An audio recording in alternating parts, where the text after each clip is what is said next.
যে খবরের দিকে নজর রেখেছিলাম, ইতিমধ্যেই ওম বিড়লা, স্পিকার ওম বিড়লার কাছে চিঠি দিয়েছেন বিদ্রোহী সাংসদরা। কাকলি ঘোষ দস্তিদার জানিয়েছেন 20 জন সাংসদ মিলে চিঠি দিয়েছেন স্পিকারকে। তারা এনসিপিআই এর সঙ্গে জুড়ছেন।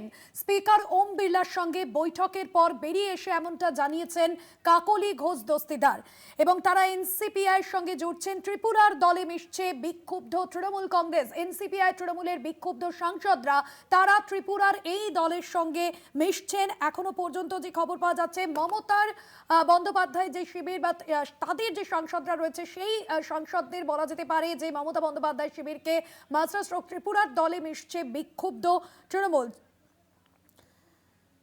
এবং কাকলি ঘোষ দস্তিদার তিনি যেমনটা জানিয়েছেন যে 20 জন সাংসদ মিলে ইতিমধ্যেই তারা চিঠি দিয়েছেন। এই মুহূর্তে আমাদের সঙ্গে ফোন লাইনে রয়েছেন ডেপুটি এডিটর মপিয়া নন্দী। মপিয়াদি, স্পিকার ওম বিড়লার সঙ্গে বৈঠকের পর এমনটা জানিয়েছেন কাকলি ঘোষ দস্তিদার, এবং তারা এনসিপিআই এর সঙ্গে জুড়ছেন। এটা কি মাস্টার স্ট্রোক বিদ্রোহী সাংসদদের? আরেকবার যদি প্রশ্নটা করো। ত্রিপুরার দলে মিশছে মপিয়াদি বিক্ষুব্ধ সাংসদরা, এটা কি মমতা বন্দ্যোপাধ্যায় শিবিরকে বিদ্রোহী সাংসদদের মাস্টার স্ট্রোক? দেখো, এই মুহূর্তে দাঁড়িয়ে ডেফিনেটলি এটা অত্যন্ত কৌশলী একটা পদক্ষেপ বলাই বাহুল্য। যেমনটা তুমি বললে, তার কারণ হচ্ছে যাতে দলত্যাগ বিরোধী আইন সেটা এড়ানো যায়।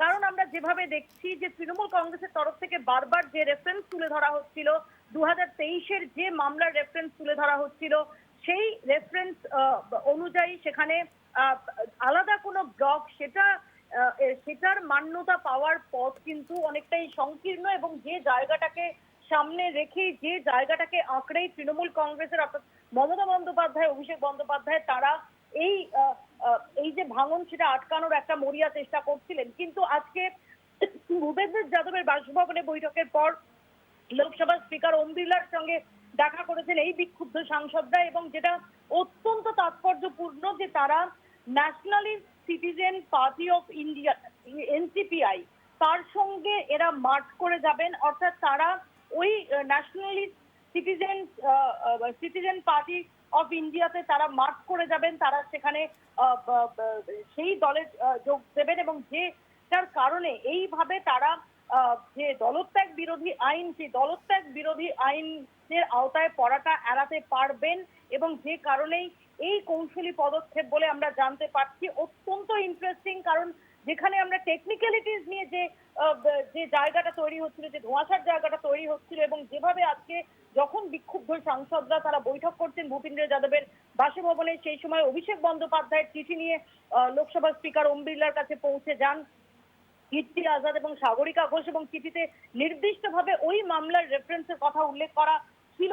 এবং সেখানে যেটা জোর দিয়ে বলা হচ্ছিল যে কোনোভাবেই কোনো অন্য ব্লককে, অর্থাৎ তৃণমূল কংগ্রেসের যে সংসদীয় দল রয়েছে, যার দলনেতা লোকসভায় অভিষেক বন্দ্যোপাধ্যায় এবং যার চিফ হুইপ রয়েছেন নির্দিষ্ট, সেখানে যদি তার থেকে কোনো আলাদা ব্লক হয়, সেই আলাদা ব্লককে যেন মান্যতা না দেওয়া হয়। এবং এখানে 2023-এর মে মাসে সুপ্রিম কোর্টের কনস্টিটিউশনাল বেঞ্চ সুভাষ দেশাই বনাম principal secretary governor of Maharashtra and others মামলায় যে রায় দিয়েছিলেন, সেই রায়কে রেফার করে বলা হয়েছিল যে এভাবে আলাদা করে কোনো ব্লক বেরিয়ে গিয়ে তারা মান্যতা পেতে পারে না। এই জায়গাটাই কিন্তু যে কিস্তি মাপের জায়গাটা, সেই জায়গাটা সুনিশ্চিত করার জন্য এবার পাল্টা চাল। এবং সেখানে দাঁড়িয়ে আমরা যেটা দেখতে পাচ্ছি যে তারা আলাদা কোনো ব্লক করবেন না, তারা এনসিপিআই একদমই মপিয়াদি, অর্থাৎ কৌশলী পদক্ষেপ। তুমি সঙ্গে থাকো, আমাদের কাকলি ঘোষ দস্তিদার তিনি বৈঠকের পর কি বলেছেন শোনাবো। हम एआईटीसी से चुने हुए सांसद थे। एआईटीसी से हमारा जो नाराजगी है वो उन्हें बताए, अलग से बैठने का मांग की, और हम लोग कहा कि हम मर्ज कर रहे हैं। हम जो एआईटीसी के हैं ये पार्टी, हम मर्ज कर रहे हैं nationalist citizen party, nationalist citizen party से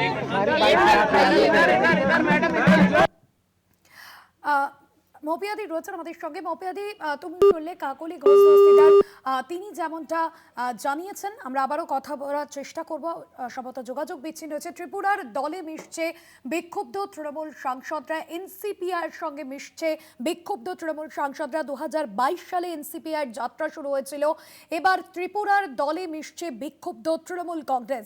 বাংলার পাশাপাশি অসম এবং ত্রিপুরাতেও এই এনসিপিআর সংগঠন রয়েছে। সেই জায়গা থেকে বলা ভালো যে এই যে আইনি জট, সেটা এড়াতে পাশাপাশি বিদ্রোহীদের এটা মাস্টার স্ট্রোক। মমতা বন্দ্যোপাধ্যায় শিবিরকে বলা ভালো যে তাৎপর্যপূর্ণ এবং গুরুত্বপূর্ণ এই বিষয়টা রাজনীতির ক্ষেত্রে, যেটা এনসিপিআর সঙ্গে তৃণমূলের বিক্ষুব্ধ সাংসদরা তারা হাত মিলিয়েছেন। এবং এনসিপিআই যা মূলত যেমনটা জানা যাচ্ছে যে 2022 সালের যাত্রা শুরু হয়েছিল এনসিপিআইয়ের সঙ্গে, এবার মিশলেন তৃণমূলের বিক্ষুব্ধ সাংসদরা। বেশ কিছুক্ষণ আগেই যেমনটা আপনাদের দেখাচ্ছিলাম যে এই যে চিঠি বা এই চিঠিটা দেওয়ার আগে যাতে করে স্পিকার কোনো রকমভাবে পদক্ষেপ না নেন, তার জন্য কিন্তু আগেই তৃণমূলের দুই সাংসদ তারা পৌঁছে গিয়েছিলেন, স্পিকারের সঙ্গে কথা বলেছিলেন। অভিষেক বন্দ্যোপাধ্যায়ের তরফে একটি চিঠি নিয়ে তারা গিয়েছিলেন, আর্জি জানিয়েছিলেন যাতে যে আর্জি রাখা হয়েছিল অভিষেক বন্দ্যোপাধ্যায়ের তরফে, সেই চিঠিতে সেই আর্জি জানানো হয়েছিল। তবে এনসিপিআর সঙ্গে এবার বিক্ষুব্ধ সাংসদরা মিশছেন।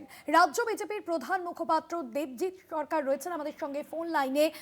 দেবজিৎ বাবু, এবার এনসিপিআই যোগ তৃণমূলের বিক্ষুব্ধ সাংসদদের, এবং বলা ভালো যে এটা একটা বড় কৌশলী পদক্ষেপ। আপনি কিভাবে দেখছেন, আপনার প্রাথমিক প্রতিক্রিয়া? কে কোথায় যাচ্ছে, কে কোথায় থাকবে এই নিয়ে আমরা কেন কথা বলবো? রাজনৈতিক দল হাজারটা আছে,